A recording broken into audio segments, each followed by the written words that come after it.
Hey Fred, today we're going to talk about an article that George from Princeton sent us about the big fad out there about HGH. Obviously there's a lot of people out there that are in that 45 to 70 range that may be looking for that extra edge, some aging athletes, high school and collegiate stars that just don't want to give up those days. They just want to keep working out. And so this article explained about a medical group that basically utilizes HGH and some lifestyle changes, and they basically check out all the features before they apply the HGH as in some type of systematic way. But obviously in the article there was a couple of people from the other side of the medical establishment that basically said this really is something that's just a fad. It doesn't really help people. There isn't enough study out there. But in general, it seems like people are trying to slow down the aging process, stop the aging process. Think about those glory days. So, Fred, can you give me some type of response about how you look at what we call your healthy journey in relationship to this article, so people can kind of get clear about an issue?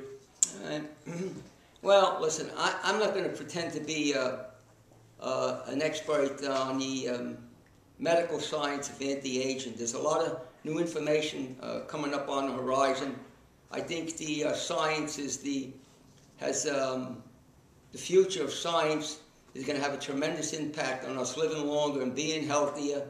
But the way I look at it, I've seen people use HGH and testosterone and go through that process, and some of them do look better, but and there's no two ways about it. It increases a man's libido and things like that, but it's not the way I would choose to go, to be perfectly honest with you, because I believe we have the ability to slow down the aging process, doing what we advocate right here, and that is to, with my experience doing that with me, it's certainly helping me. I'm 80 years old, and I don't have any trouble in any area.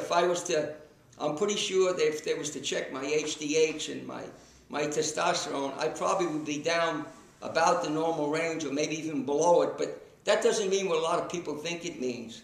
So the quality of your diet and the efficiency of your chemistry changes according to the normal ranges.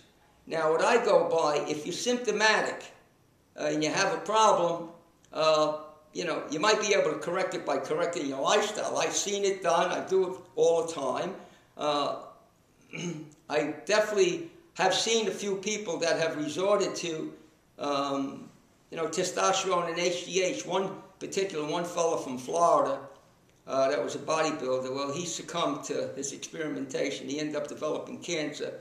I've seen a couple of people develop cancer now. Whether it was related to that or not, I think when you get somebody up into the normal range of testosterone and HGH and have been living a good lifestyle, the normal ranges, the upper normal ranges, it's possible could trigger some latent cancer cells they have in a person's body.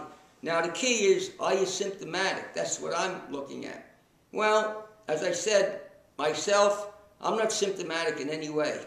I'm 80 years old. I function well in every respect. Sometimes people ask me personal questions. The only thing I can say, there might be snow on the roof, but there's plenty of fire in the furnace. So I don't see where you need things like that if you're living a good life. If you're eating well, you're exercising, you're working out, and, weightlifting and yoga, or any form of exercise to keep your body moving, to keep the hyaluronic acid flowing in your joints so your joints are working well. And I've had a lot of injuries. I've been in a couple of serious accidents and recovered with very, very little intervention. I was told I needed surgery on both my shoulders, especially my left shoulder. I wouldn't move my arm again, and I have no problem throwing left hooks or doing anything. So I'm very cautious, going into that type of thing. As I said before, it's not my specialty. And I'm not foolish to comment on something that I don't have a lot of experience with.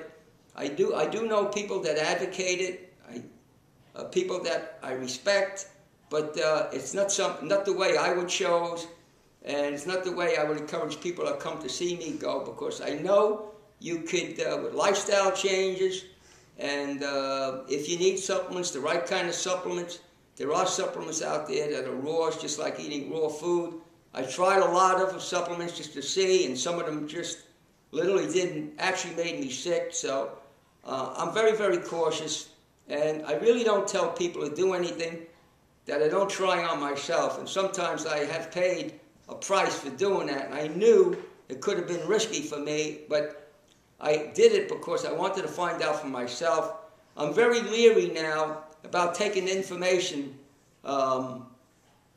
that's anecdotal information or information that I hear about other people saying, because I found that you can't stack, all your marbles on what somebody's saying, because many times in the last 50 years I found so many people were advocating things they never did, they weren't doing, and we didn't find out till later. So, and there was I ran into many a person who, said they were following some kind of a real highly evolved diet, and they weren't doing that at all. They weren't even close. So, all I could say is, proceed with caution. That's a personal decision. I would try, lifestyle changes, consistently eating a good diet, proper exercise. Working out with the waist resistance exercise is very good to help you with testosterone and HGH for men. A lot of men are just worried about their libido.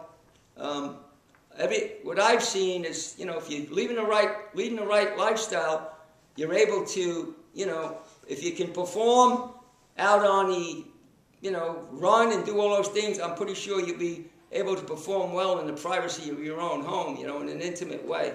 Well, Fred, that's a good point, because this article also speaks to about maybe the compounds of HGH may supercharge an existing cancer, so it should definitely be looked at. Right. And obviously, it does have certain side effects like joint pain, fluid retention, diabetes, and thickening of the bloods and thickening of the breast tissue. So it's obviously something somebody should look at specifically, because this is expensive therapy. A doctor up in Harvard says that 1 out of every 10,000 adults has a growth hormone deficiency. So it's really, it might be something more of a business, but maybe you should just look at, your own healthy journey and find out what you really can do first before you go into all of that, because obviously the association with low testosterone has linkages with bone density, energy, libido, making older men susceptible to cardiovascular, diabetes, and osteoporosis, and sexual dysfunction, and possibly depression. So I know that we don't see any of that once people go on your healthy journey, but can you give us some closing comments, please? Well, I don't really want to go into it too much, but I have seen a good deal of those side effects in people, because when they have the side effects, some of those people call me up. So I do see them. I am aware that they can happen. And as I said before, I'm very, very careful. I like to err on the side of caution. I won't encourage anybody to do anything unless I'm really, really confident that it's good information and it can't hurt them in any way. If you have any doubt about what you're doing, always err on the side of caution.